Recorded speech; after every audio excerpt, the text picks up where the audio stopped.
ดีพี่น้อง FC เบิดสุขุสุคนเด้อเปิดคลิปเริ่มเรื่องเลยก็คือมื้อนี้สะไทยตื่นแต่เช้าๆพี่น้อง4-5 โมงเช้ากะพอดีเฮ็ดเวียกเฮ็ดงาน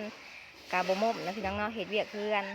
มื้อนี้กะเป็นวันอาทิตย์ที่สดใสเนาะวันผักบ่ได้ผักพี่น้องเอ้ยสะไทยน่ะฟ้าวตื่นแต่เช้ามานึ่งข้าวนึ่งน้ำปัดเฮือนถูเฮือนนอกจากนั้นแล้วก็ซักเครื่องซักผ้าปูบ่อนนะพี่น้องเนาะหลายอันหลายแนวเก็บเครื่องกู้เครื่องก็ว่ากันไปเวียกหาบ่อึดคะแนนอยากเฮ็ดพี่น้องเอ้ยแต่ว่าสะไทยเองมาแต่เวียกก็เมื่อยอยู่พี่น้องแต่ว่าเห็นเพื่อนหกก็รู้สึกว่าบ่คักบ่แน่ปานใดก็เมียนอยู่หั่นแหละสะไทยก็ได้หลังจากเมียนแล้วสะไทยก็สิไปอาบน้ำอาบในนะพี่น้องเนาะอาบน้ำอาบในก็สิไปส่งเครื่องมาเบิ่งนำกันว่าเครื่องมื้อนี้สะไทยสิเอามาขายหาเอาหยังไหนเนาะมาขายแต่ก่อนสิไปเวียกนอกสิไปขายเครื่องเฮาก็ต้องเมียนเฮือนเมียนซานซะก่อนเพราะว่าผักกับผักมือเดียวมือผักของสะไทยก็เป็นวันอาทิตย์เด้อพี่น้องเด้อทุกๆวันอาทิตย์สะไทยจะผัก1 มื้อเนาะโรงงานเพิ่นให้ผักสะไทยเองก็รู้สึกโชคดีได้ที่ว่าเขาโรงงานแล้วมันมีมือผักนะช่วงหนึ่งที่สะไทยไปเขาช่วงแรกๆนะพี่น้องเห็ดโอเกือบทุกมื้อโอกลางคืนบอกว่าโอกลางเว้นหรือว่าโอวันถิดสะไทยก็ได้เห็ดทุกมื้อเลยพี่น้องเอ้ยจะบ่มีเวลาให้ตัวเองบ่มีเวลาปาเทือนจัดจานหรือว่าบ่มีเวลาไปขายเครื่องเลยแต่ว่าหอบนี้หอบที่2ที่สะไทยเข้าไปก็คือโรงงานเพิ่นบ่ให้เห็ดโอวันศุกร์เนาะแล้วก็วันอาทิตย์เพิ่นก็จะผักให้แต่ว่าเงินเดือนเฮาก็ได้ปกติเลยก็ถือว่าเป็นความโชคดีของสะไทยแต่ว่าได้ยินข่าวเพิ่นสิเฮ็ดกะกลางคืนอีกสะไทยรู้สึกว่าสิรอดบ่หรือบ่รอดมาพี่น้องเว้าเรื่องเวียกเรื่องงานแล้วเฮาก็ปัดเทือนต่ออีกเนาะเพื่อนก็โหกพี่น้องเอ้ยแอน้อยนะเพิ่นลิ้นซนขนาดเลยสำนี่น่ะกำลังดื้อเนาะคนหาก็2 ปีปลายพี่น้อง2 ปี 1 เดือน2 ปี 2 เดือนนี่แหละประมาณนี้แหละแต่ว่าความดื้อเนาะกับบ่ติเด็กน้อยเขาก็บ่ฮู้จักความปานใดสะไทยเองก็มือผักก็บ่ได้ผักดอกพี่น้องหาเงินหาคำแล้วก็อนามัยเฮือนไปเบิ่งเครื่องขายของสะไทยมื้อนี้พี่น้อง FC บัดนี้ก็เพิ่มแป๊บเดียวสะไทยก็สิได้ออกไปส่งเครื่องเด้อพี่น้องครึ่งมื้อแล้วพี่น้องเอ้ยนี่หา11 โมงแล้วสิทันอยู่บ่เนาะ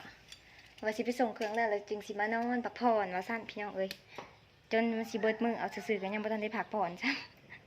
เนาะไปได้กระสูนกันต่อพี่น้องมื้อนี้ก็เป็นวันผักของสะไทยเป็นวันอาทิตย์ที่สดใสของเฮาก็เฮ็ดเวียกเฮือนเวียกซ่านซักเครื่องล้างถ้วยล้างบ่วงปัดเฮือนถูเฮือนอีสังแล้วเบิดแล้วเนาะเฮาก็สิไปขายเครื่องบาทนี่เฮาไปขายเครื่องก็สิมีหลายบ่อนที่เฮาไปส่งเด้อพี่น้องเฮาสิไปขายมะกอกน้ำปะมาเบิ่งนำกันว่าเครื่องขายสะไทยมีอีสังนี่พี่น้องเครื่องขายสะไทยก็สิมีมะกอกน้ำเนาะนี่ส่วนหลายส่วนอันนี้ก็สิเก็บไปแถมให้เขาก็แล้วกันเนาะมันแบบว่ามันได้บหลายสิขายกับพอกระเทินเนาะก็ไปขายมะกอกน้ำพี่น้องผู้ใดที่บ่าเห็นชาวไทยกับอุดนูนในเด้อพี่น้องเด้อมะกอกน้ำแซ่บกรอบๆจ้ามะกอกบานเฮานี่แหละดิปะนี่เฮาไปลุยกันต่อเด้อพี่น้องเด้อขอบใจที่ว่าเบิ่งจนจบคลิปเด้อพี่น้องปะนี่พี่น้องเครื่องขายก็สิประมาณนี้เนาะ ขายไม่หยิบไม่หน่อยไปพอได้ซื้ออยู่ซื้อกินแต่ละมื้อพี่น้องจ๋ามาอุดหนุนสดๆไทยนี่เนาะนี่อันนี้แม่นทงละโลจ้าทง2 โลมีทงเดียวเนาะลูกค้าสั่ง2 โลสดไทยกับแพ็คใส่ทงบาทเดียวเลยกอกน้ำธรรมชาติ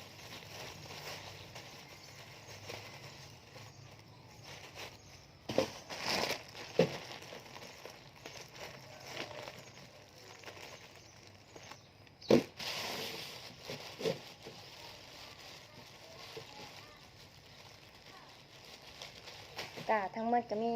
14 โล13-14 โลนี่แหละเนาะได้มากอะเอาไปขายซื้อต่อเข้ามากำไรจ่าเล็กๆน้อยๆแต่ก็บอกเป็นยังพอได้บัตรเป็นเงินพอได้ซื้ออยู่ซื้อกินนะพี่น้องฮะชีวิตต้องสู้ต่อไปหมัดไว้ก่อนหมัดแน่นๆเดียวมันสีเหี่ยวลูกค้าโซลไลท์ที่ว่าซื้อซอยสะไทยกับโซลไลท์เป็นลูกค้าประจำเนาะสะไทยกับขอกราบขอบใจหลายๆเดี๋ยวพี่น้องนั่นได้กระฝากอุดหนุนสะไทยเนี่ยบวชสะไทยสิเอายังมาขายนะพี่น้องFCแล้วก็ลูกค้าเก่าสะไทยก็พร้อมซัพพอร์ตเสมอเนาะขอบใจหลายๆทั้งคนเบิ่งและคนซื้อสอยเนี่ยป้าบันนี้เฮาก็สิไปเดินทางสะไทยว่าสิถือ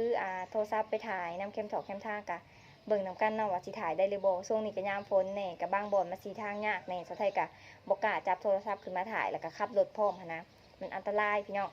เนาะอย่างเฮากระถือของไปขายแน่แล้วก็มื้อนี้ก็สะไทยเฮ็ดขาตั้งกล้องฮักแน่ ก็เลยแบบสิได้ถ่ายตั้งแบบตั้งใส่อิงใส่หันใส่นี่ธรรมดาเนาะไปไปหาเงินนำกันพี่น้องบัดนี้ไปเบิ่งว่ามื้อนี้สะไทยสิขายเบิดหรือบ่เนาะไป